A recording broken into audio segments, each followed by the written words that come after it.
Il y a longtemps, au Japon, vivait une race de démons, les Oni. Ils détruisaient tout et massacraient les humains à leur guise, car personne ne pouvait les arrêter. Mais un homme courageux, Momotaro, devint le sauveur de l'humanité et attaqua leur base. Il tua des milliers de monstres, mais ce n'était que le début d'une longue guerre entre Momotaro et les Oni, qui perdure encore. L'histoire commence avec un jeune démon, Shiki, sauvé par Tsuyoshi, membre de l'organisation Momotaro. Son camarade le prévient que cette décision tournera au cauchemar. Tsuyoshi regarde l'enfant dans ses bras, convaincu de faire le bon choix. Les années passent et cet enfant, Shiki, devient un délinquant bon à rien, expulsé du lycée pour s'être trop battu. Shiki fait semblant de s'en ficher au téléphone, mais son père adoptif, Tsuyoshi, l'entend et entre en trombe dans sa chambre. Il le frappe à la tête, furieux de cette nouvelle expulsion, et tente de le frapper à nouveau, mais Shiki esquive et saute sur son lit. Calmé, son père l'interroge sur les armes dans sa chambre, lui rappelant qu'ils ont un magasin d'alcool, pas une armurerie.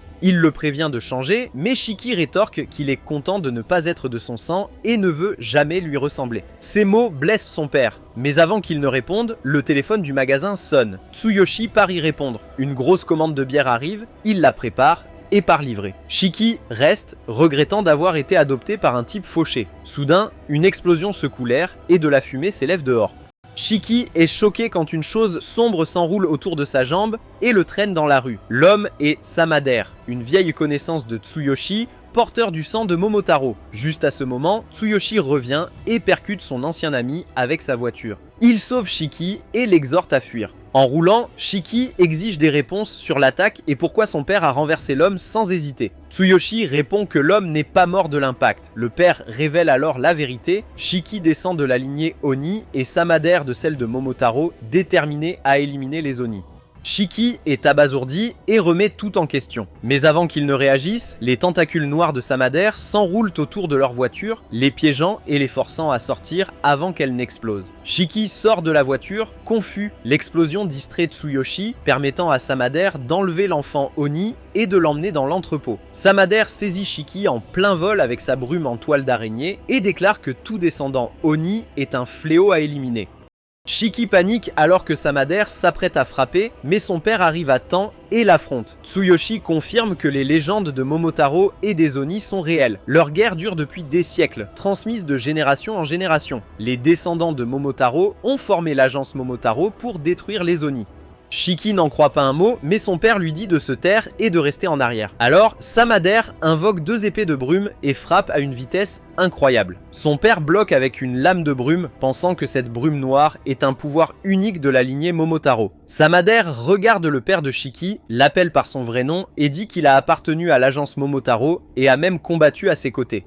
En entendant cela, Tsuyoshi corrige. Son nom est Tsuyoshi Ichinose. Samadère souligne que peu importe que Tsuyoshi change de nom ou tente d'enterrer le passé, son identité d'ex-Momotaro ne peut être effacée. Il lui rappelle qu'en choisissant de sauver un enfant démon, il avait déjà accepté sa condamnation à mort. La bataille s'intensifie, les 2 hommes échangent de puissants coups. Tsuyoshi part chaque coup des épées jumelles et contre-attaque avec habileté, mais son ennemi est implacable. Samadère ne comprend pas pourquoi son ancien chef sacrifierait tant pour protéger quelqu'un avec du sang de démon.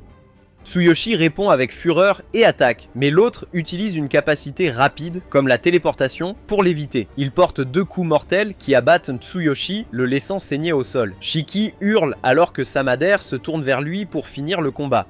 Juste avant qu'il ne l'atteigne, Tsuyoshi utilise ses dernières forces pour attraper la jambe de Samadère, refusant qu'il touche son fils. Samadère ne comprend pas pourquoi il risque tout pour un enfant Oni, mais Tsuyoshi répond qu'un père n'a pas besoin de logique pour protéger son fils.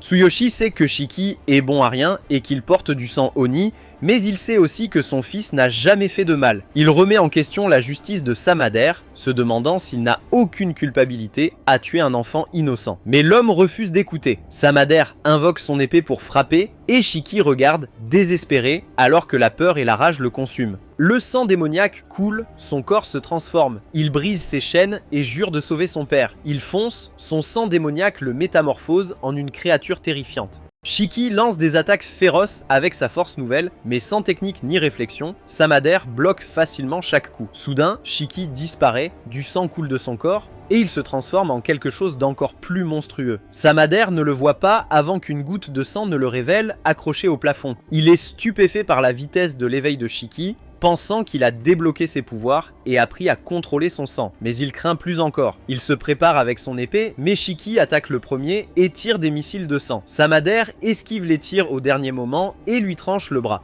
Son bras sectionné repousse instantanément grâce à la puissante régénération du sang démoniaque. Samader pense que ce qui rend les démons terrifiants n'est pas seulement leur capacité à contrôler le sang, mais leur état de berserk, où ils perdent toute raison et détruisent tout. Shiki est devenu complètement sauvage. Son sang se transforme en arme massive de destruction. L'homme transpire à grosses gouttes en se battant désespérément avec ses épées jumelles, mais sa défense cède face à l'assaut de roquettes et de tirs lourds. Il esquive les attaques de feu de Shiki et fonce pour l'attaquer. Mais ses coups ralentissent un peu Shiki qui charge et lui assène un coup de pied brutal au visage. Shiki le piétine et libère une tempête d'explosions chaotiques qui déchire tout, mais le vieil homme s'accroche à la vie malgré la destruction.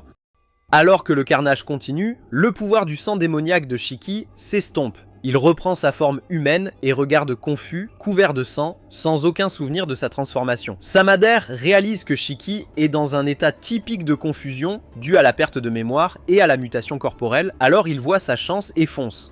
Son esprit répète la conviction que tous les Omoni doivent être détruits sans exception. Voyant cela, Shiki essaie de rappeler son pouvoir, mais échoue et reste sans défense. À ce moment crucial, Tsuyoshi intervient et porte un coup final à son ancien camarade. Le vieil homme tombe en demandant pourquoi Tsuyoshi protège encore un démon après un tel chaos. Tsuyoshi répond avec joie qu'il est heureux malgré tout. L'explosion de l'entrepôt a déjà attiré l'attention et des passants appellent les pompiers. Après la disparition de Samader, il se concentre sur Tsuyoshi et décide d'appeler l'ambulance, mais Tsuyoshi sait sa fin proche, alors il demande un moment pour lui parler en paix. Il s'excuse d'avoir caché la vérité. Aucun père ne peut dire à son fils qu'il est destiné à être chassé à cause de son sang maudit. Il ne peut plus rester aux côtés de Shiki. Le garçon de Daobi doit devenir assez fort pour ne jamais perdre face aux Momotaro et aux Oni, en maîtrisant le démon en lui. Alors seulement il pourra protéger le bonheur qu'il désire. Shiki refuse ces mots et crie de désespoir qu'il ne veut pas entendre son discours final. Il dit à son père de ne pas abandonner, il veut qu'ils vivent ensemble comme père et fils. Tsuyoshi sourit faiblement et murmure un dernier souhait, que démon et Momotaro puissent un jour se tenir côte à côte en égaux. Alors qu'il achève ces mots, son corps sans vie s'effondre dans les bras de Shiki. Shiki est submergé par le regret, se souvenant des mots cruels qu'il avait criés à son père, qu'il n'était pas lié par le sang. Il s'accroche au corps sans vie et pleure, le suppliant de se réveiller et de le gronder une dernière fois, mais le silence lui répond. Shiki réalise que personne ne le grondera plus jamais, et les larmes coulent sans fin, le chagrin le submerge. Soudain, un garçon apparaît derrière lui et lui dit qu'il ne peut pas rester, il y aurait trop de curieux.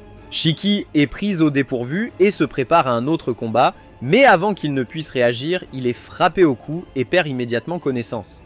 Au même moment, les chefs de l'agence Momotaro sont dans le chaos après avoir appris que Samader n'a pas pu éliminer Shiki. Certains se demandent s'il perd de sa poigne. Ils comprennent pourquoi il a reculé. Ils ne peuvent pas laisser les gens prendre conscience de leur existence, ni risquer d'exposer leur organisation. Ils sont déterminés à empêcher le public de découvrir l'existence des Oni, et c'est pourquoi ils prévoient d'éliminer Shiki avant qu'il ne s'éveille.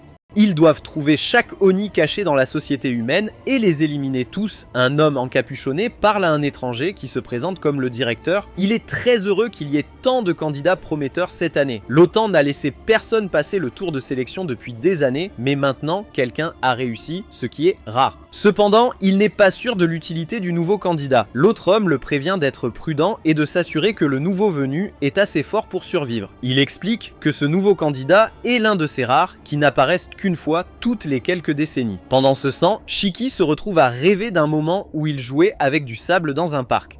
Son père lui a dit qu'il était temps de rentrer à la maison et il lui a demandé de le porter. Maintenant, mon père a été brutalement assassiné par un type de l'agence Momotaro. Alors que Shiki sort de son rêve, il se retrouve dans un endroit inconnu quelque part à l'intérieur d'Onigashima et quand il regarde autour de lui, il trouve un gars au hasard qui a compté plus d'1 millier de pompes sur la tête. La personne dit à Shiki qu'il ne voulait pas le forcer à se réveiller car il n'obtiendrait aucune explication s'il était à moitié conscient et il précise qu'il est une personne très stricte qui n'aime pas se répéter. L'homme se place devant Shiki et se présente comme Meito Mudano, puis révèle ses cornes pour prouver qu'il est aussi un Oni. Il dit à Shiki qu'il ne révélera pas où il se trouve, mais lui assure que le corps de son père a été préservé en toute sécurité.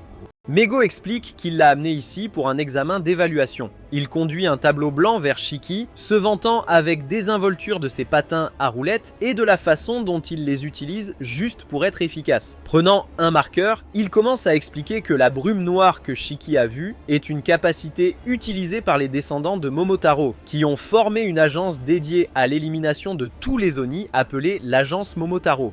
De l'autre côté, il existe l'agence Oni. Meito continue en disant que son rôle est de trouver les Oni éveillés et de leur faire passer un test pour déterminer s'ils méritent de rejoindre l'académie Oni. Une fois son explication terminée, Naino donne enfin à Shiki la chance de poser des questions. Mais au lieu de cela, le garçon continue de crier alors qu'il exige d'être libéré et pose des questions à plusieurs reprises sur son père. Naino lui rappelle qu'il a déjà expliqué que le corps de son père était en sécurité et en déduit un point pour avoir perdu son temps. Il suggère ensuite qu'il devrait passer à l'évaluation si Shiki n'a pas de questions appropriées, mais le garçon continue de protester et insiste pour être délié. Mega s'impatiente car il pense que l'enfant doit être stupide, bien que Shiki finisse par prendre une profonde inspiration, essaie de réfléchir à sa situation et se force à se calmer. Après s'être un peu calmé, Shiki affirme que cet examen semble inutile et se force à porter l'expression la plus polie possible, tout en précisant que tout ce qu'il veut vraiment, c'est la liberté, afin qu'il puisse retrouver la personne qui a assassiné son vieil homme. Même s'il fait de son mieux pour rester poli, Meido lui dit d'arrêter de le regarder avec ce visage effrayant. Comprenant que Shiki ne cherche qu'à se venger, Meido décide d'abandonner la méthode d'évaluation standard et en créer une parfaite. Il enlève sa cravate, puis soulève le garçon avec une chaise et essaie de l'étouffer à mort avec une logique à moitié cuite. La vraie nature de la créature ne se montre que lorsqu'elle se tient aux portes de la mort. Naino ordonne au garçon d'utiliser son cerveau et de trouver un moyen de vivre ou simplement de mourir ici. Shiki, cependant, n'a pas l'intention de mourir et alors que le sang jaillit de chacune de ses orifices, il finit par cesser de se débattre, donnant l'impression qu'il a enfin mis un coup de pied dans le seau. Lorsque son sang touche le sol, il remonte et pousse Shiki dans son état de berserker où il charge Naido avec l'envie de le déchirer car Oni ne peut pas se contrôler sous cette forme. Naido s'en sort facilement, se protégeant avec un parapluie forgé avec son propre sang et se moque du fait que Shiki vient de perdre 100 points parce qu'il n'a aucune idée de comment gérer son sang Oni. Il dit ensuite qu'il lui montrera comment l'utiliser, bien qu'il admette que le garçon ne s'en souviendra plus une fois le mode berserker terminé. Le garçon se jette sur lui, mais lorsque ses sens reviennent, il se retrouve allongé sur le sol avec un bras toujours en forme d'Oni. L'examinateur explique que le sang d'Oni est puissant mais extrêmement difficile à maîtriser, et qu'une fois qu'un Oni passe en mode berserker, il perd à la fois conscience et mémoire alors qu'il détruit tout autour de lui. Shiki ne comprend rien et se contente de montrer du doigt la forme étrange et sanglante formée par Naito, demandant ce que c'est.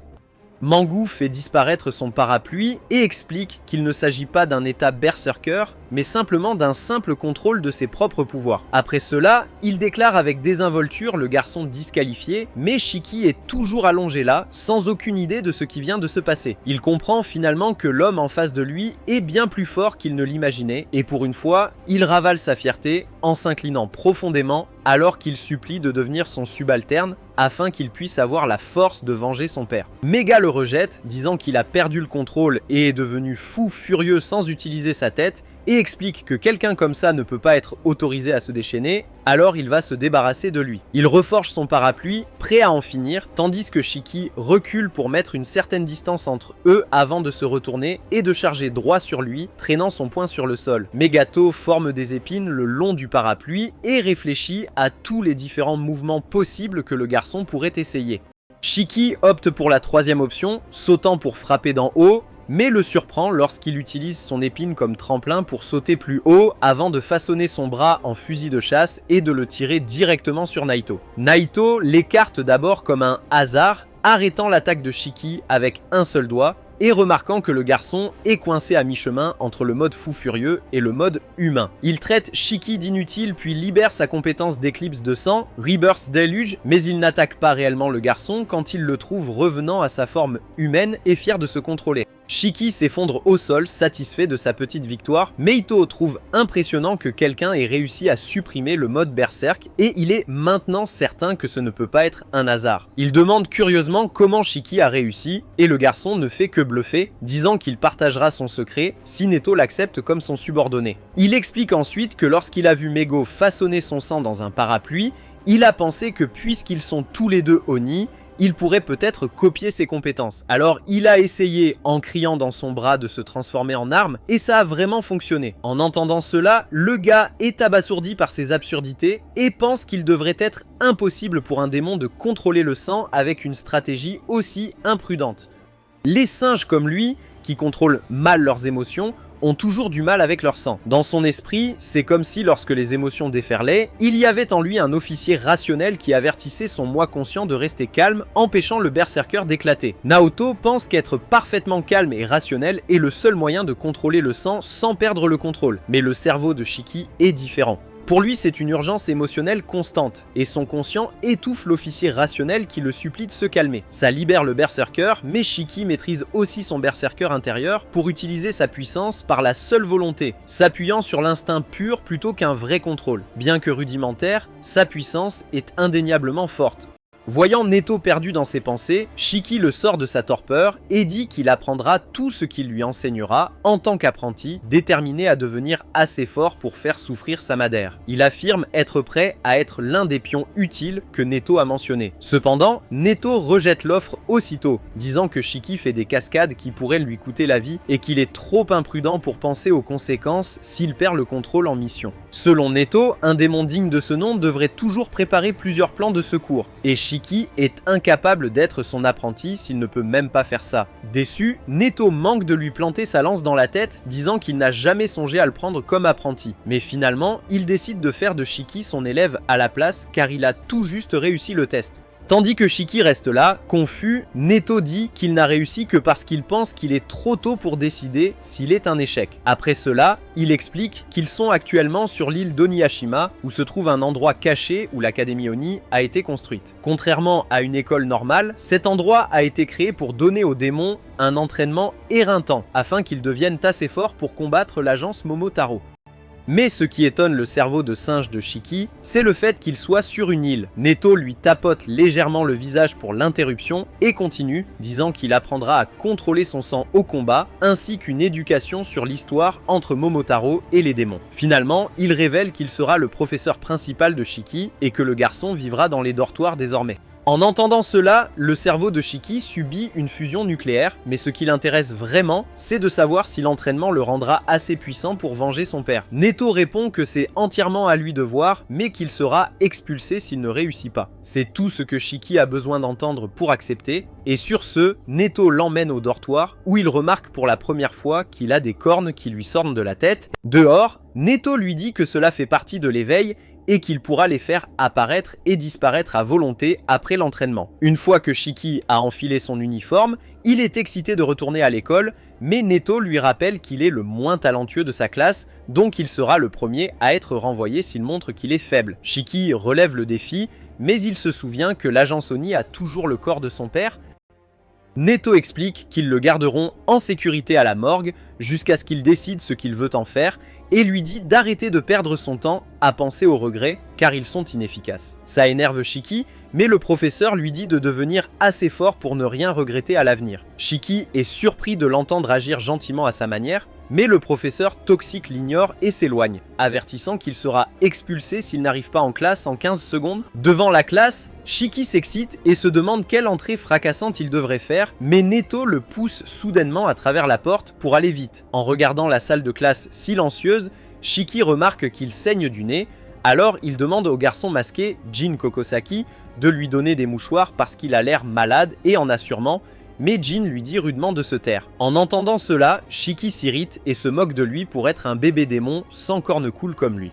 Mais Jin sort ses cornes et dit que les débutants comme lui qui exhibent leurs cornes sont une honte pour les démons. Assis au fond, Ekeri demande à Jin s'il l'a aussi traité de honte, et l'attitude arrogante de Jin le met tellement en colère qu'il se prépare à se battre. Kuyana les excite, tandis que Juju rappelle aux messieurs qu'ils ne devraient pas être violents en classe et offre aussi poliment son mouchoir. Pendant ce temps, la timide Omera s'excuse sans cesse de ne pas avoir de mouchoir et le garçon Emo Rokuro agit dépressif comme d'habitude. Finalement, Shiki oublie le saignement de nez et dit à Jin que son attitude insupportable l'énerve vraiment. Mais avant que les deux ne se battent, Neto les remet à leur place à une vitesse telle qu'ils ne peuvent même pas le réaliser. Puis le chef dit que bien que le premier jour soit censé être une orientation sur les règles de l'école, il pense avoir une bien meilleure idée à la place. Comme ils sont tous des Oni, la meilleure façon de commencer l'année est avec un jeu de l'Oni. Il se dirige vers la forêt Shinra, où Neto présente les règles comme un simple jeu de chat et explique qu'ils ont 1 heure pour retourner à l'école sans se faire attraper. Mais Shiki est outré quand il dit que les perdants seront expulsés, alors Neto précise que ce n'est pas une école normale. Il explique ensuite que leur travail est de retourner à l'école sans être touché par lui, disant même qu'ils sont autorisés à utiliser le sang alors que lui non, sauf si quelqu'un devient berserk. En entendant cela, Jin dit à Neto de ne pas pleurer s'il se fait tuer parce qu'il ne peut pas utiliser son pouvoir sanguin. Mais le professeur l'invite à essayer, disant qu'il sera diplômé et obtiendra l'unité de leur choix s'il réussit. Shiki est tenté par la récompense car cela l'aidera à venger son père. Pourtant, il ne peut même pas penser à assassiner son professeur, mais Neto rappelle à tous qu'ils sont venus à l'académie avec un objectif et qu'ils n'iront pas loin s'ils ne peuvent pas gérer ce qu'il leur lance. Outre revenir en moins d'1 heure sans être attrapé par le professeur, Neto ajoute une autre règle. Ils doivent aussi trouver des balles. En disant cela, le professeur en lance 2 dans la forêt. Il explique qu'atteindre l'objectif sans balles ne compterait pas et comme il n'y en a que 2, ils devront se battre pour les obtenir. Pour éviter trop d'élimination, le professeur les divise en 3 groupes. Homer, Jin et Shiki sont dans le premier. Les 2 autres groupes n'ont que 2 personnes chacun. Pour eux, le professeur n'enverra qu'une seule balle, s'assurant qu'au moins 3 élèves seront renvoyés aujourd'hui. Le professeur ouvre la porte, ils entreront 15 minutes avant lui. Quand il demande s'il y a des questions, Shiki proteste, ne voulant pas faire équipe avec ce cinglé masqué de Jin. Le professeur lui offre calmement une autre option, se faire renvoyer. Shiki se tait aussitôt. Homer s'avance et se présente à Shiki, lui assurant qu'elle ne le gênera pas. Shiki est secoué. C'est la première fois qu'une fille aborde un délinquant comme lui. Il perd le contrôle, se transforme en simp et promet de la protéger. La fille rougit, le remercie, lui rappelant qu'elle veut juste ne pas le gêner. Mais pour Shiki, elle semble encore plus humble. Homer va vers le masqué et répète les mêmes mots. Il l'ignore, elle se met à pleurer. Shiki est furieux contre Jin, il s'assied vite à côté d'elle et lui dit d'arrêter, sinon ses larmes gâcheront son joli visage. Comme elle ne s'arrête pas, il ajoute nerveusement que son sourire est encore plus mignon. Ces mots la calment enfin. Shiki suggère de travailler ensemble pour réussir le jeu. Avec un sourire narquois, il dit à Jin que sa chance était finie. Jin lui dit d'abandonner car il sera renvoyé. Mais Shiki rétorque qu'il a un objectif et n'abandonnera jamais. Le masqué se moque, disant que son objectif est insignifiant, ce qui enflamme Shiki. Dès le début du round, Jin s'élance, notre garçon le poursuivant, oubliant sa promesse à Homer. Homer s'arrête un instant, s'excuse d'être lente, avant d'entrer sur le terrain. Jin saute d'arbre en arbre, pensant que c'est sa meilleure chance d'obtenir son diplôme, imaginant la liberté de choisir l'unité qu'il veut. À sa surprise, Shiki le suit et le coupe. Jin le nargue, disant qu'il est devenu un psychopathe collant. Shiki le fusille du regard, disant qu'il ne s'intéresse qu'au grand combat. Il exige qu'il retire ce qu'il a dit sur son objectif insignifiant, serrant un morceau de bois, prêt à frapper.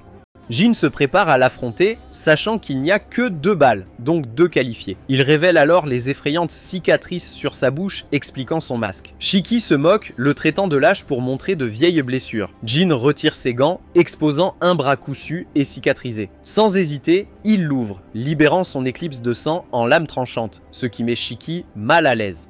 Jin lui dit de fuir s'il a peur. Shiki reste ferme. Fuir rendrait la mort de son père insignifiante. Un bref instant, Jin semble affecté, baissant son bras. Mais il déclare que si c'est la raison de Shiki, ils ne pourront jamais se comprendre. Shiki se mord le doigt, criant dans son bras, espérant qu'une arme apparaisse, mais rien. Jin rejette ça comme insignifiant et le prévient de payer pour lui avoir fait perdre son temps. Shiki panique, serre le poing, pensant que s'il se concentre, ça pourrait marcher, mais ça échoue. Avant de frapper, Jin lui dit d'être un bon échauffement avant de tuer le professeur. Sans autre choix, Shiki lève son arme en bois. Les 2 chargent et s'affrontent. La lame de Jin tranche un tronc, mais Shiki survit au choc. Pendant ce temps, Homer appelle ses coéquipiers. Elle entend un arbre tomber, a peur, puis trébuche sur une racine. Elle marmonne qu'une personne comme elle n'a pas sa place ici et se traite de fille inutile. Son expression s'illumine un instant, se souvenant que Shiki lui a demandé de travailler avec lui. Mais l'étincelle s'éteint vite, elle replonge dans la mélancolie, se demandant pourquoi elle dépend toujours des autres. Pourtant, elle se relève et se dirige vers le bruit, ignorant que la balle est à quelques pas. Dehors, les élèves s'inquiètent. Rokuro serre sa poitrine, son cœur va exploser. Aikari trouve ça excitant et suggère d'aller voir, mais Juji lui rappelle que c'est contre les règles. De retour au combat, notre héros peine à esquiver les attaques de Jin. Chaque fois qu'il riposte, il est repoussé. Il remarque que l'arme de Jin est différente de la sienne et de celle du professeur, se demandant si cela signifie quelque chose. Il n'a toujours pas compris comment on peut contrôler son sang. Perdu dans ses pensées, Shiki est projeté au sol. Jin s'éloigne, se moquant de ne pas avoir eu à utiliser son sang. Shiki se relève, ce qui pousse Jin à lancer une attaque à distance. Homer intervient juste à temps pour se faire tuer, mais Shiki la sauve de justesse. L'attaque lui laisse une petite coupure, une goutte de son sang tombe sur Homer. Il réprimande Jin, exigeant qu'il s'excuse. Jin se moque et dit à Shiki de rentrer si une attaque si faible le fait mouiller son pantalon. Homer s'incline, s'excusant sans arrêt et se blâmant pour la blessure de Shiki, même s'il insiste que ce n'était pas sa faute. Avant de la calmer, elle se met à saigner de ses orifices et déclare qu'elle va mourir pour l'expier. Shiki a à peine le temps de comprendre ces mots qu'un géant de sang surgit au-dessus d'elle. Jin sait que les Oni ont plus de sang, mais c'est la première fois qu'il voit quelqu'un en avoir assez pour former un géant. Homer les avertit de fuir avant que sa création ne les anéantisse. Au même moment, le proviseur s'approche du professeur qui attend son tour. Le proviseur se demande si c'était vraiment un jour d'introduction, trouvant audacieux de donner des missions mortelles dès le premier jour. Meito rétorque que l'entraînement a plus de valeur que des explications et leçons stupides. Le proviseur lui rappelle que de nombreux Oni meurent chaque année, la plupart sont des enfants, et certains sont capturés vivants, expérimentés et brutalement assassinés avant même de savoir qui ils sont. Meito insiste que seuls les plus forts méritent de survivre. Juste avant de disparaître, le proviseur lui dit qu'il est bon et l'exhorte à rendre ses élèves plus forts.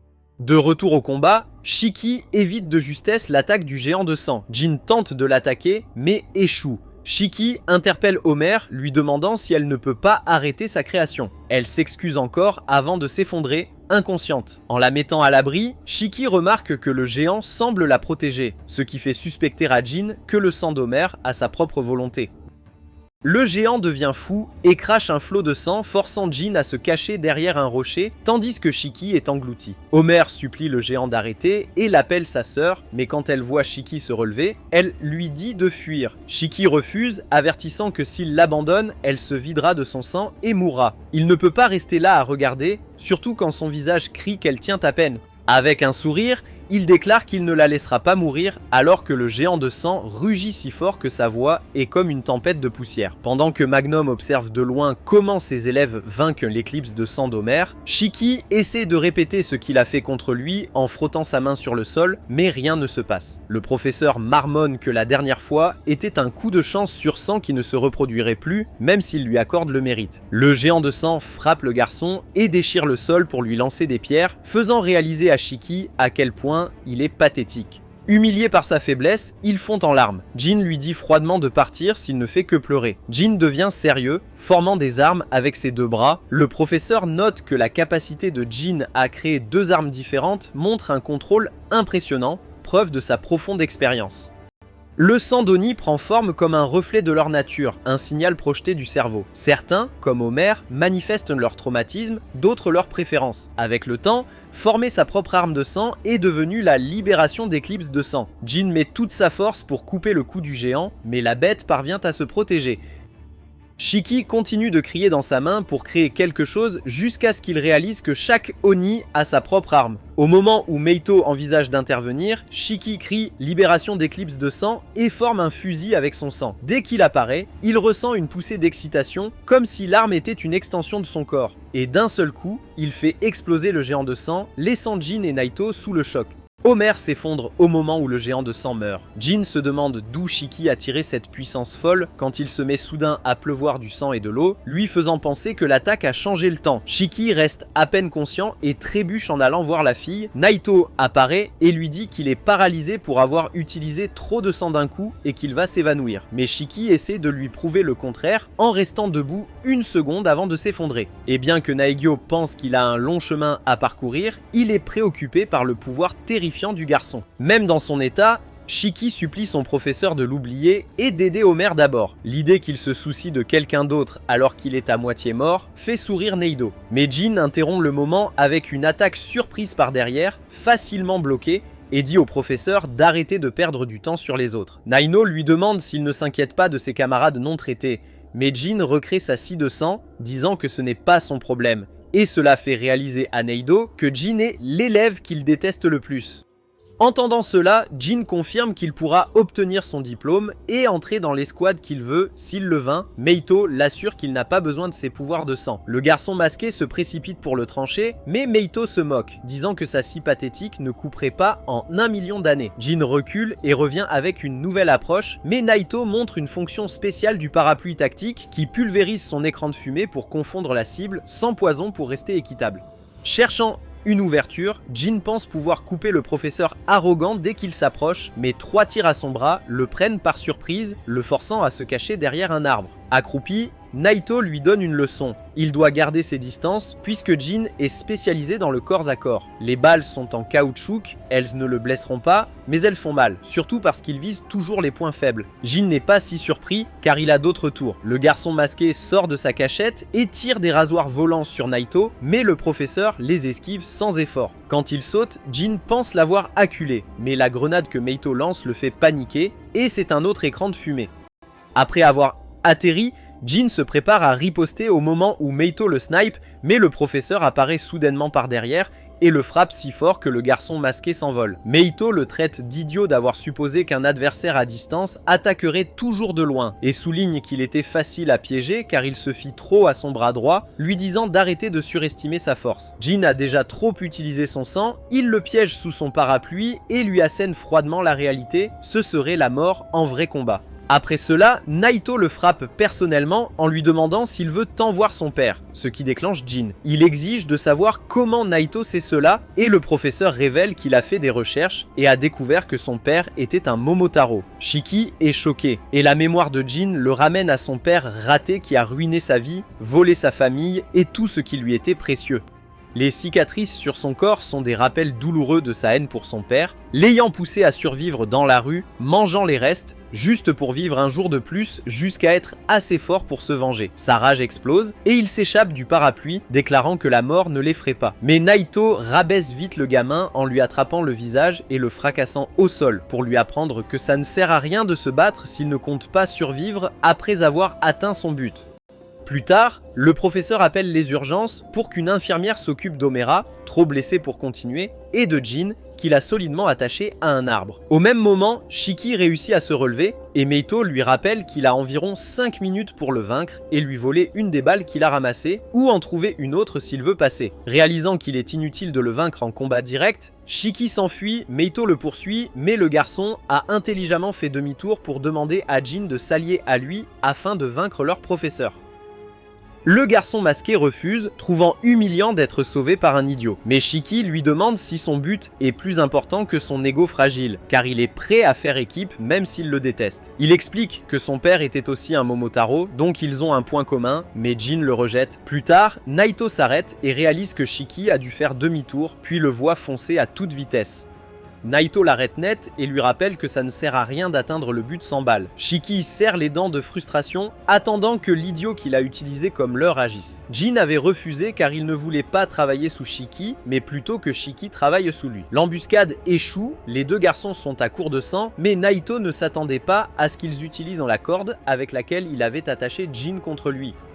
Il observe discrètement le duo tentant de le tirer et décide de jouer le jeu de leur plan désespéré. Jin tire une lame volante avec ses dernières forces, permettant à Shiki de foncer et d'arracher la balle de la main du professeur. Meito réalise alors que l'un d'eux peut réussir s'ils courent à toute vitesse le temps restant, et suppose qu'il la reprendra une fois que Jin courra et que Shiki le poursuivra. Mais au lieu de ça, Shiki encourage Jin et les choque tous deux.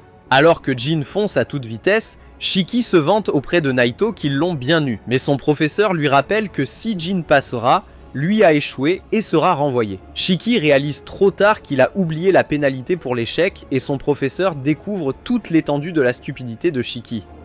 Il évalue Shiki comme un garçon simple, sans idée des avantages, ou risque, faisant ce qu'il pense juste. Jin, concentré sur le but, entend l'honnêteté brute et les sages paroles agaçantes de Shiki, alors il fait demi-tour pour l'aider. Shiki se demande si Jin est nul en orientation, mais Jin dit qu'il préfère être renvoyé que de passer en devant une faveur. C'est pourquoi il lui dit de prendre la balle et de courir jusqu'à la ligne d'arrivée. Dans ce beau moment, un petit cochon arrive. Les garçons se demandent ce qu'est ce rondouillard, et leur professeur explique que c'est un messager du service express Baku Makun. Mangu est inquiet car Makun n'est envoyé qu'en cas d'urgence et il lance le message. C'est un appel urgent à l'aide de Kyoto. L'agence Momotaro vient de les attaquer avec de monstrueux chasseurs de démons. Hors de la forêt, les autres élèves, fatigués d'attendre, supposent que les 3 ont échoué quand Naito et les 2 autres reviennent avec Makun. Le professeur les informe qu'Omera sera dans l'unité de transport un moment et que leur entraînement est annulé car Kyoto est attaqué. Ils doivent s'y rendre en renfort. Sur le ferry, Naito fait des pompes comme toujours tandis que Shiki crie devant un miroir, essayant désespérément de faire disparaître ses cornes. Quand ils entrent, il s'en vante auprès de tous. Mais Ikari lui dit de se taire car tout le monde sauf lui peut déjà le faire. Shiki est furieux. Pendant que les deux se chamaillent, Juji demande à Naito s'ils vont vraiment dans une zone de guerre où se trouvent de vrais Momotaro. Naito répond qu'il n'a pas le choix. Tous les instructeurs comme lui sont transférés d'urgence et les élèves ne combattront pas. Ils aideront l'équipe de soutien en coulisses. Shiki est agacé et Ikari n'aime pas l'idée d'être un homme à tout faire. Juji soutient que les soutiens sont aussi vitaux que les combattants, mais Ikari veut de l'expérience réelle et traite ses lunettes de ringarde. Shiki demande à son professeur s'ils ne combattront vraiment pas, et Meito lui dit qu'il ne veut pas voir plus de corps. Il ordonne à Kuina, qui déteste l'uniforme girly, d'agir comme une élève normale car ils sont sous couverture. Le gamin discret demande quel travail il fera en tant que soutien car il est malade dans les foules. Mangu explique qu'il y a 2 unités principales chez les Oni. L'unité de combat affronte directement les agents Momotaro. L'unité de soutien protège les Oni vivant parmi les humains ou sans famille, et sauve et soigne les blessés. Shiki est frustré de se retrouver dans l'unité de soutien alors que Samudaro pourrait être dans l'autre, mais Meito confirme que le Momotaro qu'il cherche n'est pas derrière l'attaque. Juji devient curieux et demande si le professeur sait quel Momotaro est à l'origine de l'assaut. Meito répond qu'il ne peut le décrire que comme le mal pur. L'école atteint la gare Ryuna Gojo de la Kyushu Railway, près de la base Oni. La destination est sous terre, sous le temple Ryuna-dera. Il conduit les élèves au restaurant Mizumoto qui semble ordinaire. À l'intérieur, une vieille dame les accueille chaleureusement, disant qu'elle les attendait. Elle les mène sans tarder dans un tunnel souterrain caché. Pendant ce temps, la 3e équipe de l'agence Oni a été anéantie par un impitoyable capitaine Momotaro nommé Sumakuri et son aide Yomunji. Le capitaine se moque des Oni tombés, les traitant de Maji pour s'être alignés comme de vrais soldats et se moque de leur tentative absurde d'agir comme des humains. Sa vice-capitaine, Yomogo Momokusa, lui dit qu'il est allé un peu trop loin, mais Subikiri s'en moque, se plaignant qu'il aurait préféré capturer des Oni femelles car elles durent plus longtemps comme sujet d'expérience sauvage grâce à leur plus grande endurance. Yomogo exprime son dégoût pour ces expériences cruelles, surtout le monstre anti-Oni qu'il a créé en mélangeant un chien, un singe et un faisan. Subikiri insiste que la créature est un spécimen précieux pour sa recherche, soulignant sa loyauté et le fait qu'elle ne se nourrit que d'Oni. Le capitaine est clairement un fou, car voir des Oni allume sa fascination et il devient obsédé par les armes qu'il craint.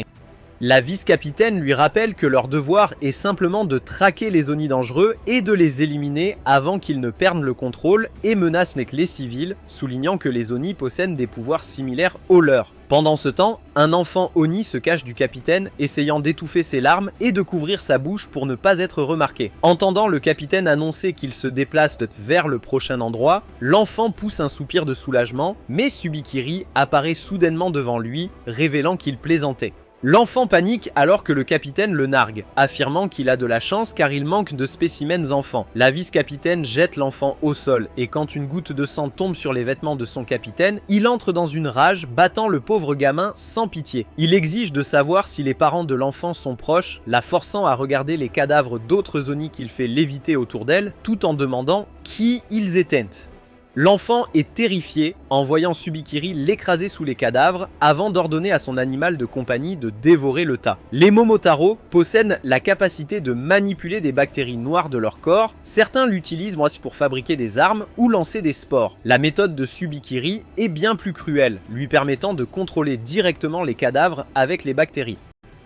Pendant ce temps, les nouveaux élèves Oni arrivent dans la zone souterraine de Kyoto et le professeur explique que certains magasins ici ont des tunnels menant à la base souterraine d'Aryuta-dera. Alors que le professeur ouvre la porte, il dit aux élèves qu'ils ont atteint la base de l'agence Oni de Kyoto que Shiki trouve ressembler à un manoir entier. Ils entendent des bruits pressés et un homme aux cheveux pêches à l'air paresseux sort d'une porte. Il s'excite en voyant Naito et l'appelle Danny, se plaignant qu'il aurait dû être informé avant leur arrivée. Le type semble être un pervers effronté et quand Shiki demande qui il est, le professeur explique que c'est le commandant de l'unité de soutien de cette base, nommé Kyoya ou Ranzaka. Kyoya devient immédiatement très amical avec Meidou et dit à la classe que Meidou et lui étaient camarades à l'académie Rasetsu.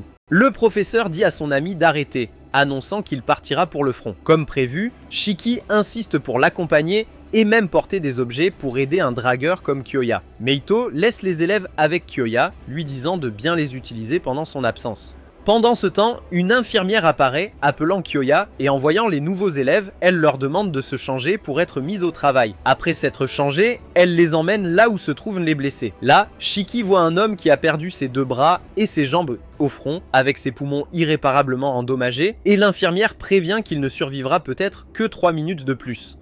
Shiki devient nerveux en voyant l'homme lutter pour respirer, sentant sa poitrine se serrer à mesure que les secondes s'écoulent. Mais quand Kyoya lui dit qu'il vivra pour voir ça, Shiki le regarde fixement et lui dit d'arrêter de donner de faux espoirs, insistant qu'il n'y a aucune chance qu'il survive. Kyoya commente que Shiki est gentil, notant qu'il est rare de voir quelqu'un se soucier autant.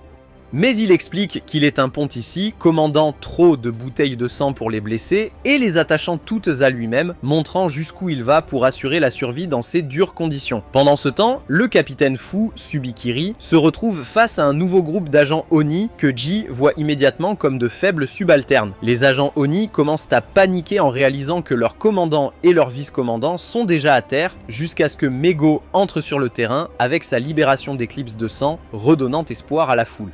Il lance une attaque de bienvenue sur le capitaine fou, mais Subikiri utilise facilement les cadavres éparpillés comme bouclier de chair avant de se tourner pour saluer Naito, lui demandant ce qu'il fait à Kyoto. Il trouve impoli d'être surpris par une attaque et demande si Naito sait où les Oni de Kyoto se sont rassemblés récemment. Subikiri affirme qu'il n'a qu'à anéantir l'endroit et le problème Oni y sera résolu.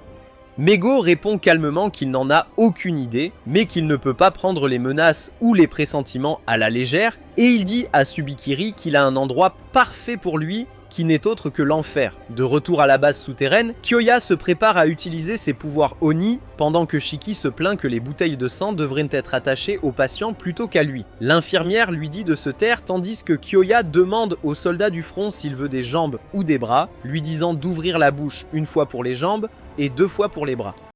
L'homme blessé l'ouvre 2 fois, signifiant qu'il a besoin de bras, et explique à peine qu'il veut tenir ses enfants. Kyoya le réconforte, lui disant de rester fort car il est sur le point d'endurer une douleur extrême. Il se coupe ensuite le poignet et explique que si son sang n'est peut-être pas orienté combat, il peut décupler les pouvoirs de guérison d'un Oni et force littéralement l'homme blessé à tout boire. L'homme hurle de douleur. L'infirmière ordonne aux nouveaux étudiants de le maintenir pendant qu'il avale le sang. Les poches de sang se vident vite, l'infirmière envoie d'autres étudiants en chercher. L'homme blessé continue de crier en buvant le sang, tandis que Shiki et Akari le maintiennent. Finalement, Shiki remarque un membre qui commence à pousser de son bras, son avant-bras et sa main se régénèrent. Après ça, sa poitrine et ses jambes guérissent aussi. Tout le monde est choqué de voir ses bras repousser. Shiki demande à Kyoya si les jambes du soldat repousseront aussi. Le docteur explique que ça se fera progressivement. Par petites doses, il prévient que s'il continue les transfusions massives d'un coup, l'homme pourrait développer des anticorps.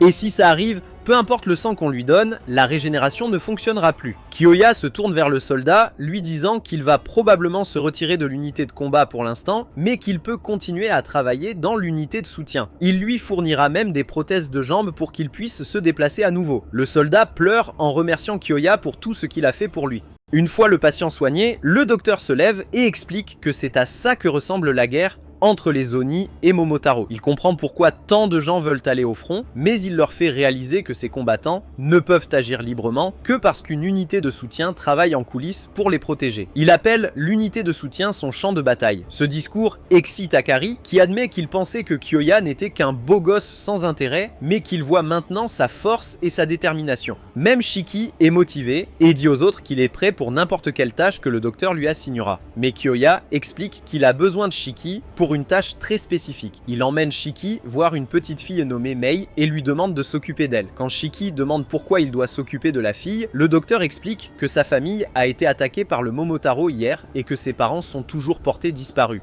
Il ajoute que Shiki semble être une personne gentille, c'est pourquoi il pensait que cette tâche lui conviendrait. Shiki s'assied à côté de la fille et essaie de lui remonter le moral, parlant doucement pour la sortir de sa torpeur. Elle reste distante et ne répond pas jusqu'à ce qu'il lui demande si elle veut aller à Erutadera, ce qui attire enfin son attention et elle demande ce que c'est.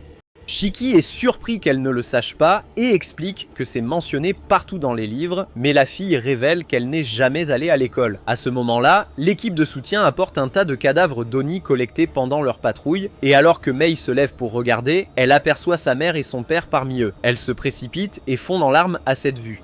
Pendant ce temps, alors que Meito s'apprête à frapper le capitaine Fu, Tsubakiri demande si son cadeau est bien arrivé. Meito lui demande ce qu'il veut dire, et le capitaine Fu explique qu'il a laissé des cadavres d'Oni infectés par sa bactérie, s'attendant à ce qu'ils soient récupérés. Quand le méchant révèle que les Oni ont ramené ces cadavres dans leur base et qu'il peut les contrôler à volonté, Meito ressent une vague d'inquiétude.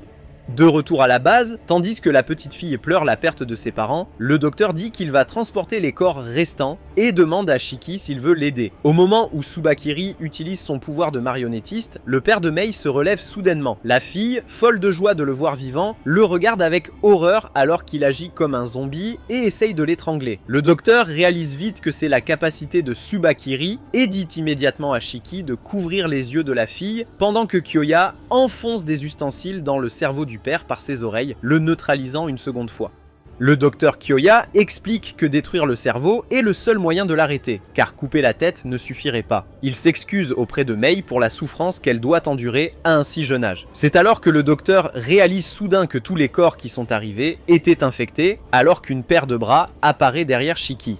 Mais hurle en voyant sa propre mère étrangler Shiki juste devant elle, tandis qu'il la supplie de rester loin. Réalisant qu'il devra le faire aussi, Kyoya sort ses lames pour abréger les souffrances de la femme, mais il est aussi maîtrisé par les autres zombies. Alors que Mei crie désespérément à sa mère d'arrêter, Shiki perd presque connaissance à cause de la lutte. Dans les couloirs, un des secouristes transportant les corps sent quelqu'un lui tenir la main et l'équipe découvre trop tard que les cadavres sont infectés. Les démons zombies se libèrent et attaquent tous les patients qu'ils voient dans l'unité de soutien. Pendant ce temps, Kyoya est choqué que Tsubakiri puisse contrôler autant de corps à la fois. Shiki tient à peine car il ne peut pas blesser la mère de Mei devant elle. Mei continue de crier à sa mère d'arrêter et Kyoya l'exhorte à tenir jusqu'à ce qu'il arrive, mais les zombies le clouent au sol de force. Voyant qu'il n'a pas d'autre choix, Shiki sort finalement l'arme que son professeur lui a donnée sur le ferry. Il était ravi de mettre la main sur un vrai pistolet, contrairement au modèle factice de sa chambre. Mais Mina l'avait prévenu qu'il ne devait l'utiliser qu'en cas d'urgence, car il ne peut pas encore contrôler son sang correctement.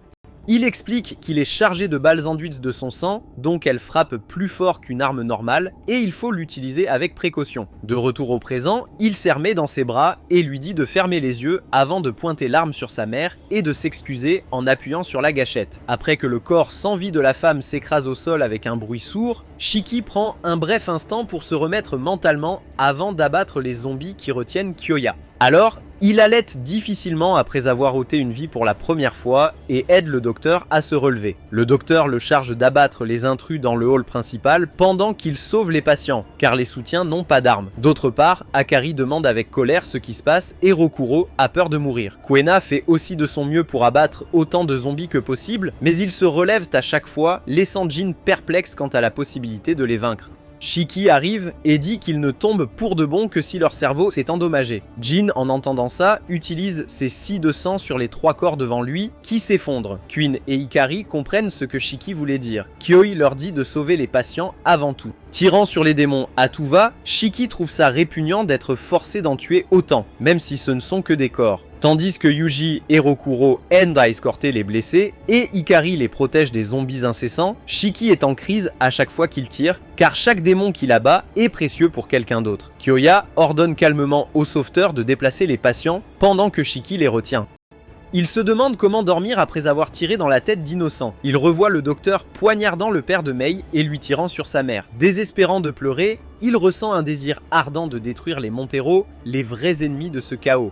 De son côté, Neito attaque d'emblée, visant le cœur de Tsukyuri. Mais le fou bloque avec les corps de ses hommes, riant en le traitant de kebab d'Oni. Neito sent alors l'horrible juste à côté de lui et esquive de justesse l'attaque. Voyant son expression de douleur, Tsubikiri sourit et dit que les démons sacrifiés ne sont que des magates. Frustré, Meiyu lui dit qu'il est allé trop loin dans la folie, même pour un solitaire. Le fou rit et rétorque que c'est ironique venant de lui. Sans hésiter, Meito ordonne aux démons de fuir pendant qu'il s'apprête à abattre le Momotaro. Mais Tsubikiri ordonne à Yomuji d'activer son pouvoir, invoquant une barrière cubique massive qui enferme tout le monde.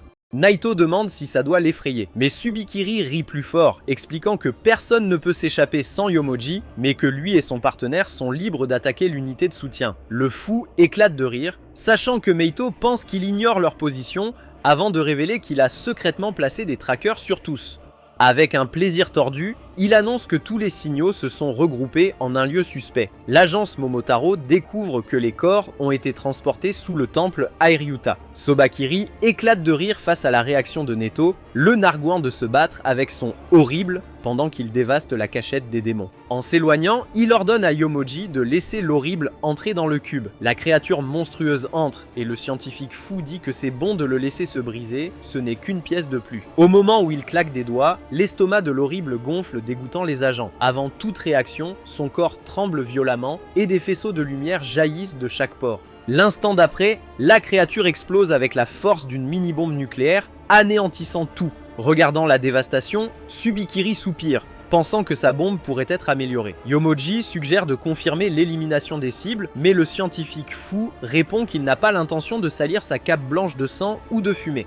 Dans le cratère fumant, le corps de Neto gît immobile. À l'unité de soutien, Shiki tente de se calmer après avoir abattu le dernier zombie. Les autres confirment avoir éliminé les corps cestants. Kyoya dit aux élèves que tous les patients sont en sécurité grâce à eux. Mais lui et Shiki se tournent vers Mei, traumatisé, qui fixe les corps sans vie de ses parents. Kyoya tente de la rassurer, lui disant qu'elle est en sécurité. Shiki s'excuse d'avoir tiré sur sa mère, mais la fille, surprise, dit qu'elle va bien. Elle s'est cachée toute sa vie, n'est jamais allée à l'école et a toujours fui ses responsabilités. Elle était préparée à perdre ses parents, alors elle dit à Shiki de ne pas s'inquiéter. Le garçon reste sans voix, stupéfait qu'une fille ayant vu ses parents mourir lui dise ça. Frustré, il se souvient de son âge, rêvant d'être un allié de la justice, vainquant le mal comme les super-héros à la télé. Il croyait les Momotaro héros, mais leurs actions sont tout sauf ça. Il serre la petite fille et jure être prêt à devenir un méchant s'il le faut pour vaincre les faux héros. Tous se taisent alors qu'il promet de créer un monde où elle pourra sourire, et ces mots touchent le cœur de Mei. Plus tard, sous le temple Ayuruta, le docteur traverse un tunnel souterrain pour lui montrer où les corps des démons sont transportés avant l'incinération. En surface, les infirmières nettoient le sang et déplacent les corps pendant que Shiki reste avec Mei. Alors qu'il digère tout, Aikari s'agace d'être coincé au travail manuel pendant que Shiki se repose à ses côtés. Il s'irrite encore plus en voyant 4 yeux se relâcher. Quand il le tacle, Juji lui dit d'arrêter d'être toxique et précise qu'il ne se relâche pas. 4 yeux dit qu'il a réalisé après l'attaque que l'unité de soutien n'était pas si sûre. Il monte la garde en utilisant sa capacité sanguine pour surveiller la zone comme un radar vivant. Il explique que son sang s'accumule sur tout être vivant dans un rayon de 5 km autour de lui. Alors que Juju scanne attentivement tous les sols du temple, il révèle en outre que sa capacité peut également distinguer Oni de Momotaro et même estimer leur niveau de puissance ou leur apparence s'il se concentre suffisamment. À ce moment-là, son expression s'assombrit alors qu'il détecte quelque chose de terrifiant qui approche. En apparence, Tsubakiri appelle son agence et leur ordonne d'envoyer une armée d'unités LED produites en série sur place après avoir éliminé la vieille dame, et lorsque l'agence lui demande ce qu'il prépare, il répond avec désinvolture qu'il est sur le point de faire une petite extermination des parasites. Pendant que Yumonji analyse la taille de la cachette, il leur demande également d'envoyer le LED qu'il a gardé pour une occasion spéciale, et avant de raccrocher, il leur demande de lui rappeler le nom de cet enfant démon qui a été qualifié de menace à haut risque pour l'agence lors de la dernière réunion du commandant. En fin de compte, il conclut qu'il doit y avoir quelque chose qui mérite d'être protégé là-bas si l'Oni a envoyé Naito lui-même. Avant d'entrer, Yamoji rapporte que le complexe souterrain est immense et qu'elle n'a aucune idée du nombre de démons qui pourraient se cacher en dessous. Elle suggère donc d'inonder les tunnels avec du gaz toxique. Tsubikiri admet que l'idée semble géniale, mais il sourit comme un sale type au moment où il reçoit le nom à haut risque d'Oni. À ce moment-là, il change le plan, disant qu'ils élimineront tous les démons un par un après avoir demandé leur nom, car il a besoin du garçon appelé Shiki Ichinose vivant. Lorsque Yomoji demande ce qu'il y a de si spécial chez cet enfant, le savant fou répond qu'il est différent du reste des démons, ce qui fait de lui un sujet de test bien plus fascinant à ses yeux. Pendant ce temps, la petite Mai pense à ses parents. Un jour, alors qu'elle marchait dans le noir, sa mère est venue et lui a demandé si elle voulait sortir et jouer. Elle s'est réjouie lorsque sa mère l'a emmenée dans un parc où Mei a cueilli une fleur et la lui a offerte avec joie et sa mère a adoré. Elle avait autrefois une belle famille qui la suivait partout où elle allait, s'inquiétait pour elle et la caressait doucement. Mais tout cela a été emporté par les Momotoros. Tandis que les cadavres de ses parents sont emportés, la pauvre fille les appelle et fond en larmes. Pendant ce temps, Jin est avec Kyoya, qui assume le rôle de guide touristique, lui faisant visiter leurs installations souterraines. Alors qu'ils sortent dans le tunnel, Kyoya soutient qu'il vaut mieux qu'ils reviennent et commencent à transporter les cadavres.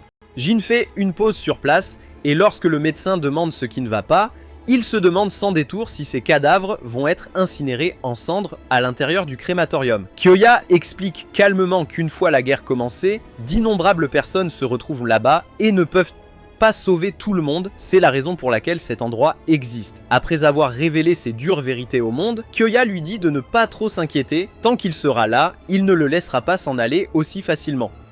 Une fois qu'il confirme que Jin n'a plus de questions, le médecin lui demande avec désinvolture s'il s'est trouvé une petite amie, seulement pour que Jin l'ignore complètement et s'en aille. Alors que Kyoya le suit, il sent soudainement une aura sombre derrière lui, mais avant de pouvoir se retourner pour voir clairement, il est soigneusement poignardé près de l'abdomen. Le capitaine fou se plaint à Kyoya d'avoir bougé à la dernière seconde, car sinon sa lame lui aurait parfaitement transpercé le cœur. Jin active instantanément son éclipse de sang, sachant que cet ennemi n'est pas un simple ennemi, mais à ce moment-là, Yamoji apparaît essayant de le capturer au dépourvu. Heureusement, le médecin écarte Jin à temps, de sorte que seule son arme est fondue par le vice-capitaine. L'arme guérit rapidement, mais la douleur aiguë qu'elle provoque obscurcit ses pensées. Kyoya dit à Jin d'informer Shiki et les autres que Tsubakure est arrivé et de guider les patients. Jin demande ce que le médecin envisage de faire et Kyoya répond calmement qu'il s'en sortira d'une manière ou d'une autre. En entendant cela, le garçon s'enfuit, déterminé à trouver de l'aide pour lui aussi.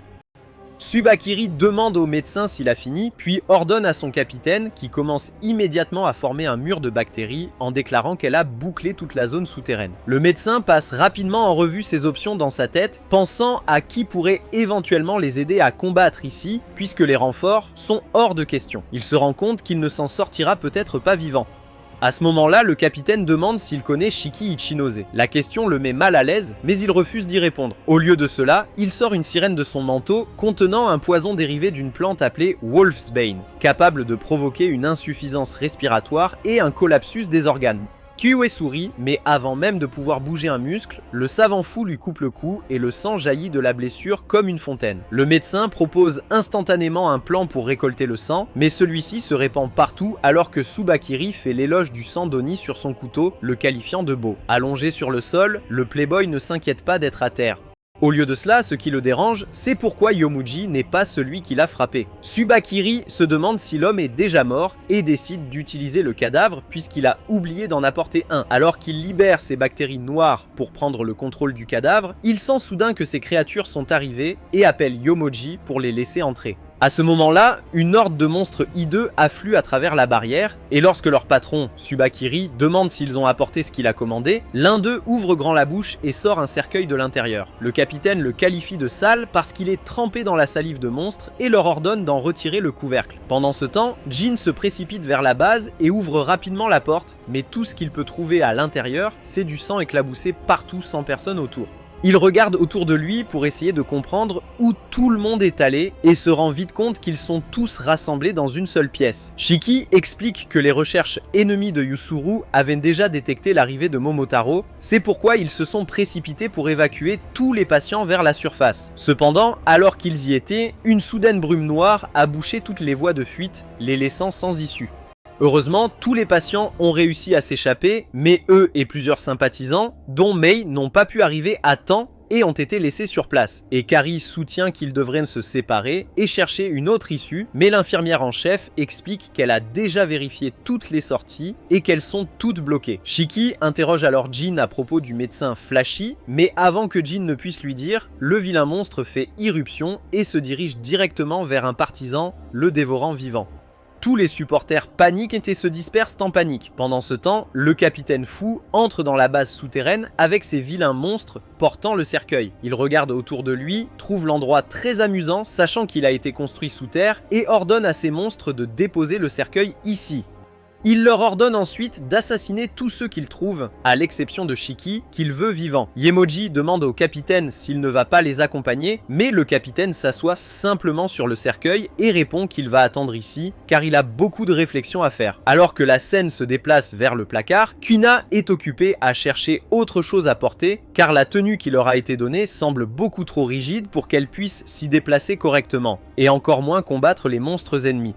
Pendant ce temps, Rokuro est allongé à proximité, se disputant sur la façon dont son cœur bat partout et sur la façon dont sa respiration devient plus lourde. Il commence à se demander s'il ne s'agit pas d'une sorte de maladie cardiaque qui pourrait même le tuer, et il se plaint également que les vêtements qu'il porte sont loin d'être confortables, le tissu l'irritant. Kuina lui crie dessus, disant qu'il s'est effondré uniquement à cause du stress, et lui rappelle que son essoufflement est simplement dû au fait qu'il courait plus tôt. Elle lui dit alors de détourner le regard pendant qu'elle enfile un nouvel uniforme. Voyant son énergie, Rokuro rétorque que les personnes en bonne santé sont toujours trop optimistes, alors que lui-même ne pourrait jamais penser comme elle. En chemin, il était tombé sur un message en ligne au hasard et avait cliqué dessus, lisant que des gens tombaient malades à cet endroit, ce qui ne faisait que le rendre encore plus inquiet à l'idée de finir malade également. Après cela, il commence à se plaindre de maux de tête et d'une accumulation encore plus importante de stress. Kuina dit au gars d'arrêter de stresser pour tout car elle en a déjà assez de ses bêtises. À ce moment-là, elle entend quelqu'un dehors et se rend compte qu'ils n'ont d'autre choix que de se battre. En entendant cela, le pauvre et malade Kuro commence à paniquer, disant qu'il ne peut pas se battre tout en étant anxieux, et la supplie de faire quelque chose. Kuina demande alors au gars s'il est vraiment inutile seul, et lui dit de se dépêcher et de se cacher dans un placard. Rokuro demande si tout va bien, et elle commence soudainement à se comporter comme une femme méchante, lui demandant si elle est la seule sur qui il peut compter.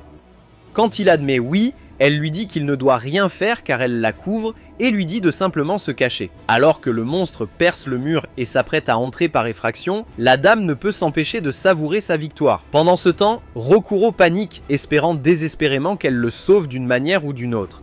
Le monstre entre et lui demande si elle est Shiki Ichinose, la prenant pour un garçon. Rokuro sort en rampant, entendant le monstre parler, et quand il se rend compte qu'elle n'est pas lui, il lance des attaques les unes après les autres, qu'elle esquive toutes avec aisance comme une pro, tandis que Rokuro, incapable de gérer le bruit, s'évanouit simplement dans le placard. La méchante dame décide finalement qu'il est temps d'arrêter de rester sur la défensive et dit au monstre d'arrêter de célébrer après avoir seulement franchi un mur.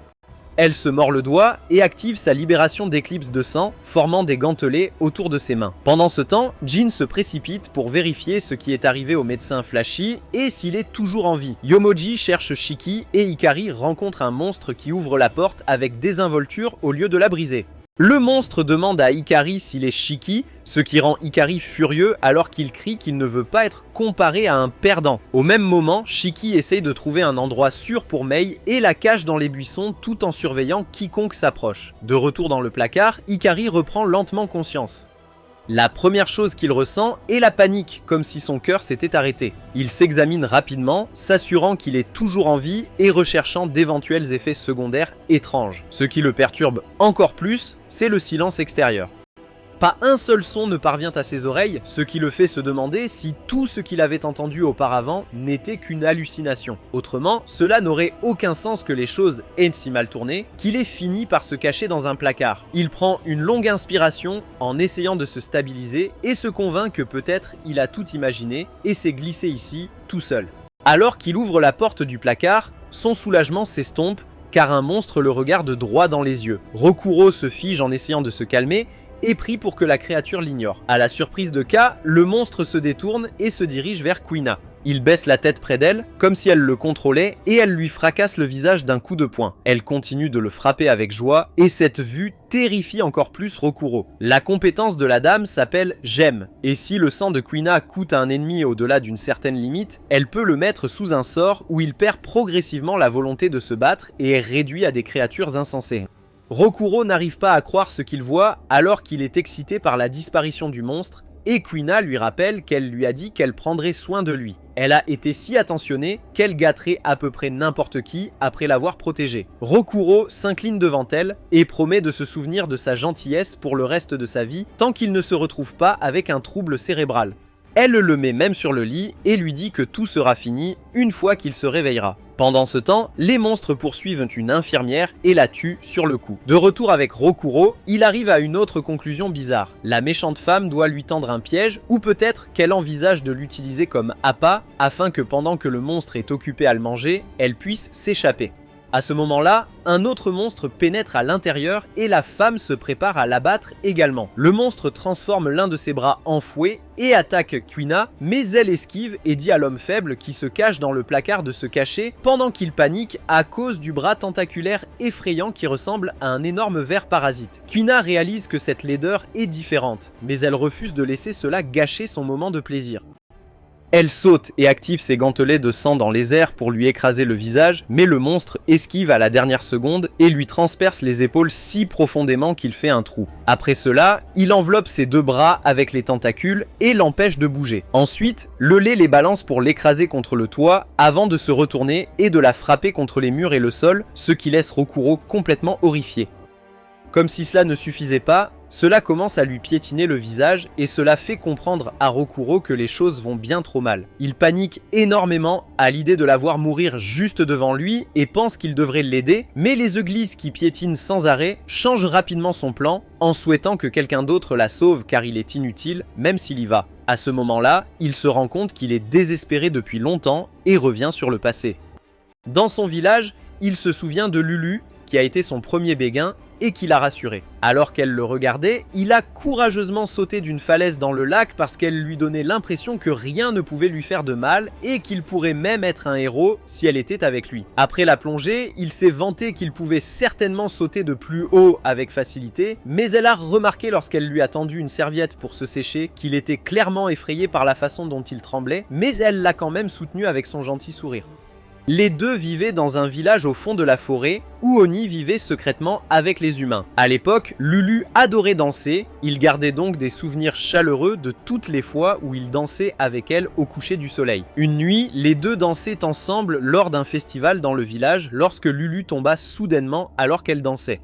Rokuro lui a demandé si elle allait bien et elle a répondu que tout allait bien mais qu'elle était très malade. Comme le sang des Oni change complètement après la croissance de leurs cornes, il devient chimiquement différent du sang humain, ce qui rend impossible son hospitalisation dans un hôpital humain. Il y avait un médecin Oni qui vivait à proximité et Rokuro la soutenait chaque jour où elle était malade. Mais dès le lendemain, l'agence Momotaro a découvert le village et a tué le seul démon médecin lors de son raid. L'état de Lulu s'est aggravé à mesure que les saisons changeaient, mais Rokuro a continué à la soutenir et lui a dit qu'il pouvait trouver un autre médecin dans la ville et lui a dit de lui faire confiance car il pouvait tout faire avec elle à ses côtés. En entendant cela, Lulu sourit et dit à Rokuro qu'elle avait toujours pensé qu'il était cool et lui dit de continuer à l'être avant de mourir.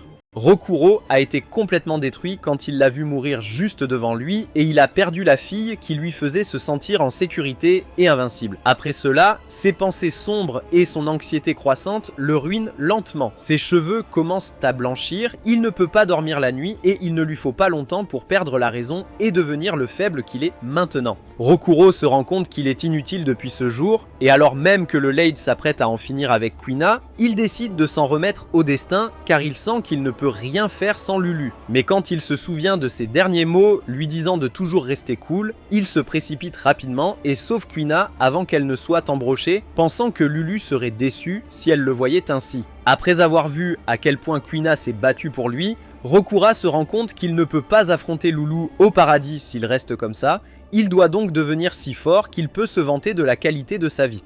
Même si son cœur bat comme un tambour, il se dit qu'il doit réaliser de grandes choses, alors il ignore complètement sa peur et serre le poing. Il se mord le pouce alors que le monstre terrifiant le regarde et jure qu'il le vaincra, même s'il n'a aucun espoir de gagner. Puis du sang jaillit de son pouce et se forme en Lulu qui lui sourit.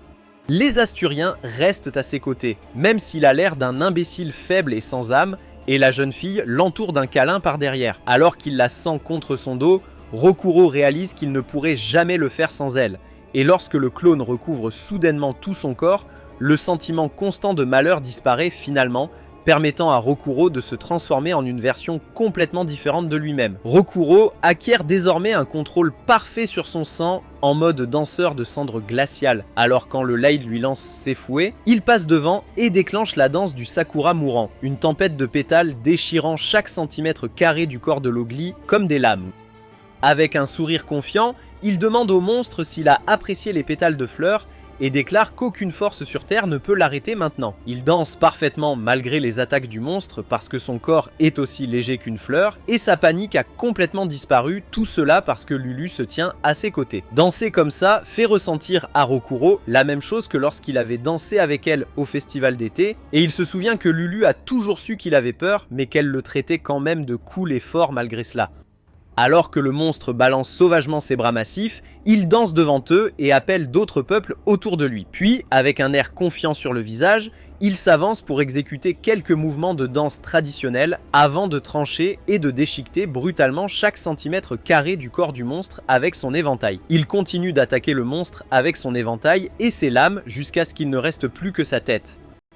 Après cela, Rokuro sourit et pense que cela n'a pas d'importance si Lulu faisait seulement semblant de croire en lui, car maintenant, il peut fièrement lui demander de lui dire à quel point il avait l'air cool. Dehors, dans les buissons, Shiki trouve Mei et lui dit qu'elle peut sortir puisque les monstres sont partis, mais la fille a toujours peur, alors il lui demande ce qui s'est passé. Mei dit que sa mère et son père ne sont plus en vie, donc elle ne devrait pas être en vie non plus. Et tandis que Shiki comprend pourquoi elle ressent cela, il lui dit qu'elle ferait mieux de ne pas mourir à cause de lui. Il explique que ses parents seraient tristes si elle mourait maintenant, mais qu'ils seraient certainement fiers si elle continuait à vivre et souriait tous les jours. En entendant cela, la jeune fille confuse le regarde avec ses yeux vides, et Shiki se répète disant qu'elle doit vivre et lutter contre le désespoir. Puis, il lui dit qu'elle peut commencer à le faire en l'encourageant pendant qu'il se bat, parce qu'il est sur le point d'écraser les méchants qui ont volé sa précieuse famille. Cela dit, il lui dit de crier que vous pouvez le faire aussi fort qu'elle le peut lorsqu'elle est prête à combattre le désespoir. Après cela, il l'avertit de rester cachée pendant un moment pour que les agents Momotaro ne la trouvent pas, et il s'en va.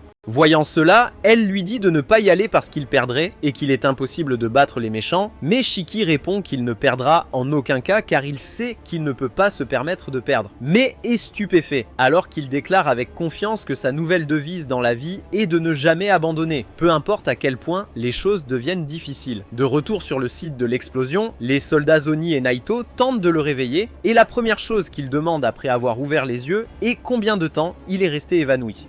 Ils leur disent qu'il est resté inconscient pendant 15 minutes et se sentent coupables d'avoir subi le plus gros de l'explosion de la bombe, alors qu'il les gardait, disant que cela ne serait pas arrivé s'il ne l'avait pas ralenti, mais Naedo se brosse et roule sur ses pieds. Les hommes l'avertissent qu'il n'est pas en état de se battre, mais le professeur déclare que ses élèves ont toujours besoin de lui. De retour au temple, les portes coulissantes s'ouvrent et Subikiri accueille le visiteur qui ose lui faire face. Shiki regarde l'uniforme et demande s'il est un agent Momotaro, se souvenant des paroles du médecin selon lesquelles l'homme derrière les démons zombies est un Momotaro nommé Subikiri. Lorsque Shiki demande son nom, Subikiri lui renvoie la question, alors Shiki se présente fièrement comme l'Oni qui chassera le Momotaro jusqu'à ce qu'il ne reste plus personne en vie. Pendant ce temps, au plus profond de la terre, Gina court aussi vite qu'il peut jusqu'à ce qu'une voix lui ordonne d'arrêter. Lorsqu'il se retourne, Yomoji apparaît lentement et demande s'il va voir le cadavre du démon Flashy. Jen se fige en l'entendant dire cadavre et la femme dit que son aîné l'a déjà éliminé. Elle lui demande s'il est fou et lui répond qu'il est dégoûtant que des démons prennent soin les uns des autres comme s'ils étaient humains, mais Jen lui fait comprendre que la seule chose qui compte est son objectif. Il enlève ses gants alors qu'il se prépare à l'éliminer sur son chemin pour détruire toute l'agence Momotaro, et Yomoji dit qu'il est invité à essayer. Après avoir sorti sa scie à sang, il lance un mouvement appelé les 7 punitions, envoyant des lames voler à une vitesse fulgurante, mais après avoir atterri, Jin a l'impression que son attaque n'a jamais atterri. Lorsqu'il se retourne, Yomoji sort calmement de son cube incassable et lui annonce la mauvaise nouvelle que ses lames émoussées ne la couperont jamais. Dans le même temps, Sobakiri désarme Shiki avec un seul couteau de lancer et se demande s'il envisage sérieusement de le combattre avec un jouet comme celui-là. L'homme prétend que son propre sang n'est pas du tout faible, et Shiki répond que même s'il ne comprend pas un mot de ce qu'il dit, il sait qu'il déteste ses tripes. Avec cela, son sang se transforme en un énorme fusil d'assaut et Subikiri s'enflamme. Shiki jure qu'il tirera tout ce qu'il a alors que le sourire triste de Mei lui vient à l'esprit. Shiki se souvient du moment où son professeur lui a dit que son contrôle sanguin manquait, mais il crie qu'il s'en fiche et tire sur Subikiri avec un tir à pleine puissance, le renvoyant en arrière et faisant exploser tout sur son passage. Après cela, il jure qu'il n'abandonnera jamais même si le combat est impossible, et Sobakiri admet qu'il est plus fort que prévu. En entendant cela, Shiki demande d'un air suffisant au gars s'il a peur. En entendant cela, Sobakiri dit que le petit geste de Shiki a attiré son intérêt, donc il va aussi devenir sérieux maintenant. Sur ce, il ouvre le cercueil et en sort une de ses créations aux cheveux gris qui répète son ordre selon lequel il éliminera tous les Oni de l'existence. Quand Shiki voit son uniforme, il se rend compte qu'il est également censé être un Momotaro et appelle le savant fou malade de tête pour avoir expérimenté sur le corps de son propre camarade mort. Cependant, Subakiri le traite d'imbécile parce que seuls les imbéciles pensent que tout le monde devrait suivre ses normes morales. Il rappelle à Shiki l'époque où les gens refusaient de croire au virus pendant la pandémie mondiale et l'appelaient simplement un rhume, et puis il y avait des végétaliens qui voulaient donner la liberté au bétail.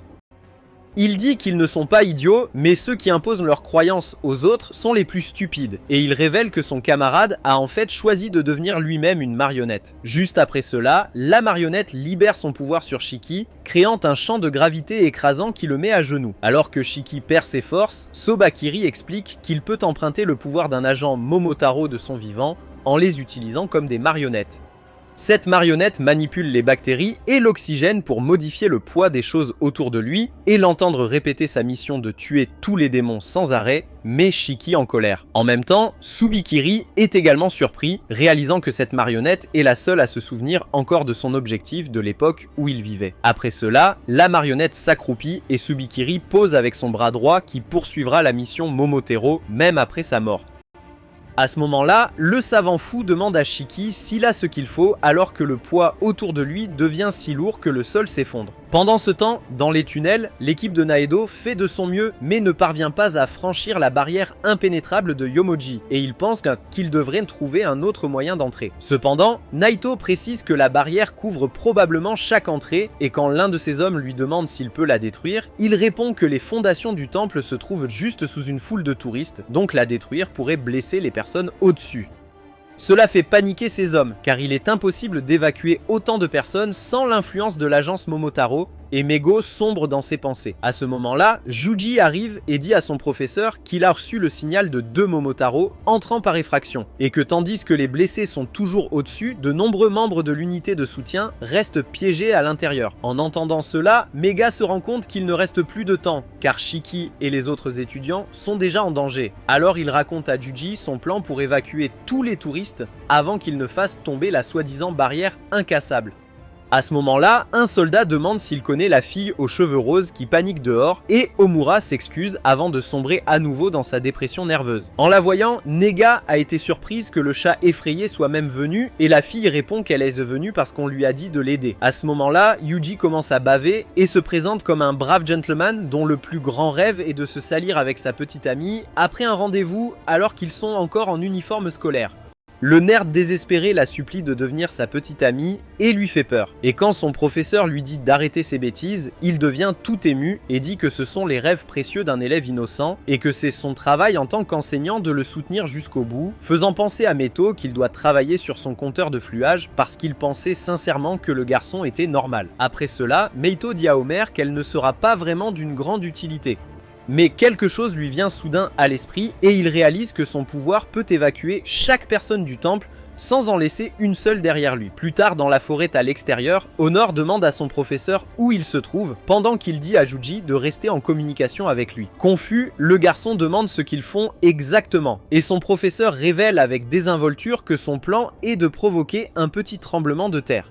Les deux n'arrivent pas à croire qu'il vient de dire cela, alors Meno explique que cela provoquera un glissement de terrain et forcera tous les touristes à courir pour sauver leur vie. Alors que lui et Homer se tiennent sur la montagne juste au-dessus du temple, il explique que les touristes ne s'en rendront pas compte s'ils commencent par un petit tremblement de terre, mais le glissement de terrain qui s'ensuit les débusquera sûrement.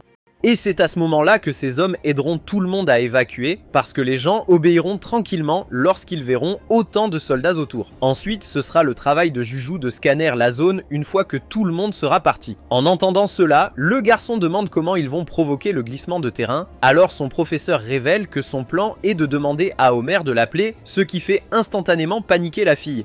Elle jure qu'elle ne peut pas faire quelque chose comme ça, mais son professeur lui assure qu'il sera avec elle tout le temps. Puis il l'écoute tranquillement pendant qu'elle donne excuse après excuse pourquoi elle ne peut pas le faire. Et il la surprend en disant à Juji d'annuler le plan car elle ne veut pas le mettre en œuvre. Juji se demande ce qu'il devrait en faire à la place, et Meido dit qu'ils devront simplement élaborer rapidement un autre plan car tout le monde à l'intérieur est en danger imminent. Après cela, il dit à Homer avec un visage impassible qu'elle est renvoyée car il n'a pas besoin d'elle à l'académie si elle est inutile. En entendant cela, elle dit d'une voix tremblante qu'elle est terrifiée à l'idée d'invoquer un monstre qu'elle ne peut même pas contrôler et affirme que n'importe qui ressentirait la même chose dans sa position. Cependant, Mega répond qu'avoir peur n'est pas le vrai problème, le problème c'est qu'elle refuse de combattre la peur elle-même. Ensuite, il lui rappelle l'incident qu'elle a provoqué il y a longtemps et dit que tout le monde porte des bagages, mais qu'ils sont venus à l'académie pour devenir plus forts et les combattre. Ensuite, il demande à Homer la raison de son adhésion, et elle avoue finalement qu'elle a venu pour apprendre à contrôler son sang. Neidu dit à Homer que son sang restera le même, c'est donc elle qui devra changer. En entendant cela, elle prend courage et déclare qu'elle veut changer tout en se mordant le pouce et en convoquant sa position. Alors que Juji demande à Naito une mise à jour sur le plan, l'homme répond avec désinvolture que l'ancien plan est activé, alors même que l'invocation l'attaque. En voyant sa grande sœur se déchaîner, Onir panique à l'idée qu'elle ait recommencé, alors que sa sœur continue de lancer coup sur coup à son professeur. Alors qu'elle s'excuse sans arrêt pour avoir gâché, Naito lui dit que c'est assez bien alors qu'un glissement de terrain commence. Au temple, les touristes ressentent le tremblement de terre. Et lorsque les soldats les exhortent à courir avant que le glissement de terrain n'arrive, ils s'empressent de le réserver à toute vitesse. Pendant ce temps, Juji scanne tout l'endroit et informe son professeur que tout le monde est parti sain et sauf. Elle félicite le garçon pour son bon travail et saute du titan pour atterrir derrière Homer et l'assommer, endormant ainsi sa sœur. À ce moment-là, la fille s'excuse de ne pas en avoir fait assez avant de s'évanouir et son professeur dit qu'elle a bien fait tout en pensant que ses démons intérieurs sont bien pires que les autres, même si l'académie a été construite exactement pour résoudre de tels problèmes. De retour sous terre, Yoimoji invoque un barrage de piliers qui force Jin à reculer, et il décide qu'il serait sage de garder ses distances jusqu'à ce qu'il sache de quoi elle est capable, mais son élan le fait tomber dans un pilier ouvert, le piégeant à l'intérieur. Yomoji dit d'un air suffisant que c'est sa partie préférée alors que le piège se ferme de plus en plus fort pour l'écraser à l'intérieur et elle dit au garçon d'apprécier la sensation de devenir une crêpe démoniaque. Jin crie qu'il va sortir et la dame lui dit que c'est impossible car utiliser son sang demande de la concentration, ce qui n'est pas possible lorsque son cerveau panique dans cet espace restreint. Cependant, Jin a l'impression que c'est la même chose qu'auparavant et Yomoji est choquée lorsqu'elle entend le bruit de ses lames grinçant contre le mur, mais elle refuse d'y croire jusqu'à ce que le piège se fissure et explose.